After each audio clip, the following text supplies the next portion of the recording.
Hello everyone, it's Christine from Financial Dreams with Christine, and I would just like to welcome you back, or welcome to my channel for the first time if you're new. Today I am going to be budgeting out the month of July.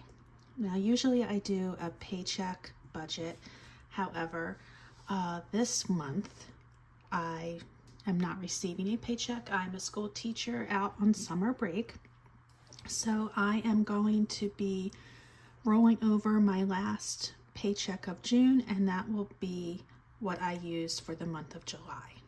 So just to catch you up in case you're new, my husband and I are both teachers. We have 2 children in college. My husband pays certain expenses out of his paycheck and I pay certain ones out of mine. We have 2 separate accounts, and that has always worked for us. So when I do my budget, you will not see things like the mortgage, and you will also not see car insurance because that comes out of my husband's pay. So this is what my budget is going to look like for July. Okay, so this is pretty much going to be a bare bones budget. There's not going to be a lot of saving going on. I'm not going to be able to do much for my sinking funds, and spending is going to have to be minimal. So here we go. So I was able to roll over $2,186.61 from my June paycheck. And for Teachers Pay Teachers, I do have a side hustle. I usually make about $400 a month. However, in the summer that goes down drastically. And so I am going to be budgeting about $145. I just looked to see what my current total was, and it was about this. Now there's a little more time until July actually starts, so maybe it will get to the 150 mark. I don't know. eBay, I am going to be budgeting $100. I usually budget $50 per paycheck, usually 2 paychecks a month. Since this budget is going to cover the whole month, I'm going to hope that I can make $100 selling eBay items this month. And my other income would be my Blue Cross Blue Shield reimbursements that I do get for some out-of-network expenses. And we didn't really get those in for last month, so I'm going to assume that they're coming in July. So I am going to budget $196. Usually they're $98 each. That would mean 2 reimbursements. All right, so let's see what we have to work with. I can't believe June has flown by. We're halfway to Christmas. There's a lot going on, and the time just is not slowing down. So for what I'm working with this month, it's $2,627.61. Now, honestly, my other total could be more. I am going to be using credit card rewards that I receive, so that could bump this up a bit. So I just didn't want to overestimate and then wind up not doing as well with my eBay selling or my Teachers Pay Teachers. So I just wanted to keep it estimating on the low end for my income anyway. All right, so natural gas.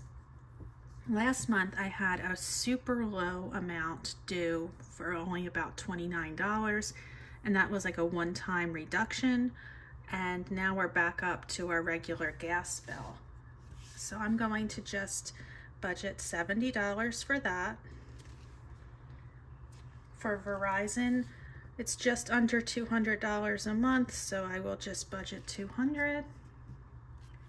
On Comcast, my husband called Comcast to see how we could reduce our bill, and apparently we can't.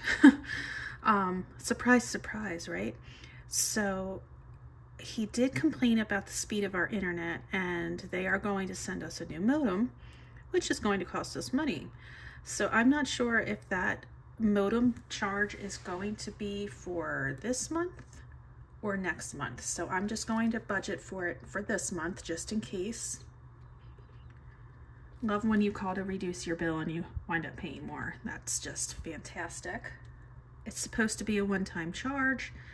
I'm going to make sure of that. All right, now for streaming, I usually about $50 a month. Okay, and we have Disney Plus, we have Spotify, and we have Netflix. Now, my life insurance payment is due quarterly, and it is supposed to be due this month. However, I did mess up when I paid in March, and when I paid in March, I paid it twice by mistake. And when I called to see if they received both payments, they said they would just hold it so that I don't have to pay in July. So that actually helps out a little bit. I don't need to pay this installment. And I do have an annual fee for one of my credit cards this month. It's $95. Okay, and let's see what the damage is for my fixed expenses. We have 70, 200, 256, 50, and 95. So that's $671 total. And subtracting my inflow,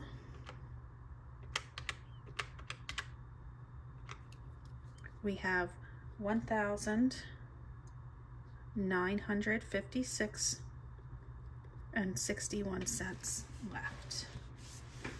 Okay, we zoom back out so you can see the rest, or just tilt this down. There we go.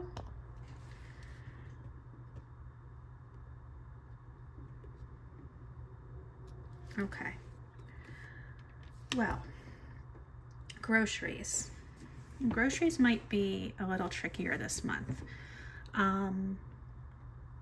When I do grocery shopping during the school year, I go to two different stores. I go to Lidl and I go to ShopRite. Now, Lidl is right near where I work. And in order to go to Lidl, it's going to take me about a half hour to get there. And I also have to pay a toll because if you know New Jersey, you know, we have the Parkway and there's tolls. Now, you might say, well, why don't you just not go on the Parkway? I really have no choice. We have to take the Parkway to get north because there's only one bridge that goes up and out. So I have to. Otherwise, I would have to go through the barrier island towns, and that would be much more as far as gas goes because it's all stop and go traffic. So anyway, I don't want to pay a toll or drive 30 minutes to get groceries at Lidl. So I'm going to pretty much be limited to shopping at ShopRite. So I need to really be careful about this. And if it winds up being too much at ShopRite, the other option is to shop at Aldi. That's 30 minutes away, but there's no toll. So that might be an option. Like maybe I could drive down and do a huge haul for the month or for a couple weeks at least. So I'm really kind of worried about this. I am going to budget $1,000, which is what I usually budget. I think last month I came in at like $850, so this could be a month where I get very close to $1,000. Hoping not, but we'll see. For gas for my car, I think I could probably get by on just one tank of gas for the month since I'm not going to be driving anywhere too much. I am having surgery in the beginning of July, and it's not like I'm going to be driving all around town. So I could probably get away with $50, but that makes me a little nervous, so I am just going to budget $100. At the end of the month, we are planning on going to the Arsenal-Liverpool match in Philadelphia. I am going to budget $100 for that. God willing, I will be okay to go, and I'll be all healed, and I'll be ready to go. Budgeting $100 for some snacks or parking, things like that. And miscellaneous, I am budgeting $200. My son will be going back to school in August, my daughter in September, and I do need to start buying some things for their back to school stuff. Now my son is just transferred schools, so it's kind of like he's a freshman all over again, and he needs certain things that he might not have anymore. And when we did have our basement flood this past spring, some of his college things, like his bedding, did get ruined, so I am going to have to replenish those. So some spending is going to happen, and if it goes over the $200 I have allotted here, I'm going to have to dip into the college sinking fund. So this total is that's $1,400.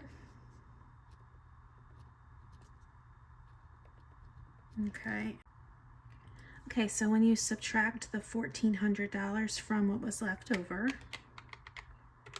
wind up with a new balance of $556.61.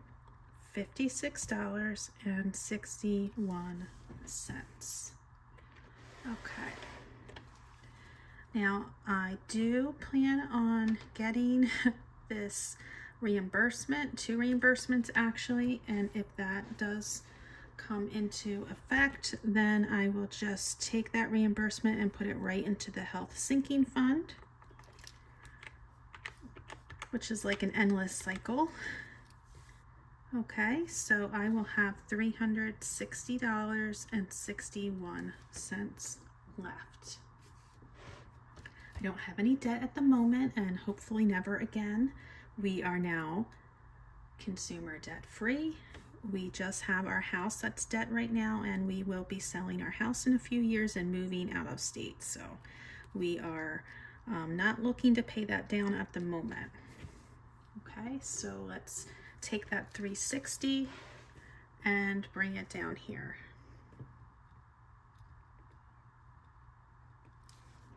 Okay, now with my leftover of $360.61, you might notice that I have extra savings that are more than what I have left over, and that's okay, and I'll tell you why. So I have a really large checking account cushion, and I am trying to spend it or save it down and shift some of those funds to sinking funds. And I need to do this little by little because otherwise I will get too anxious or worried about seeing a lower number. So last month I sent $200 to sinking funds, and this month I'm going to do something similar. So I plan to roll over $400 to August, and I want to use $120 as savings challenges. So that's $520 with my leftover of $360. Let's see how much I'm going to spend down this cushion. Okay, so it looks like I'm going to spend my cushion down by almost $160. $159.39. That might not wind up being that, because if I do well with eBay sales or Teachers Pay Teachers sales, or even with added like credit card rewards, I might wind up having a smaller dent into my cushion, but it's okay if it does wind up to be this. I need to save it down. I need to use this money more wisely instead of just sitting there without gaining any interest. So that's the plan, and I'm trying to convince myself that I'm comfortable with it. But I am, I just don't like seeing that small number in my checking account. But I do have to remind myself that I have sinking funds now. I have an emergency fund now. I don't need to keep that much in my checking account where the money is not working for me. Okay, everybody, that's it. That's my budget for July. Thank you for watching. Thank you for being here. And please like, comment, and subscribe, and do all the things. And I hope to see you soon, and I'll talk to you. Bye.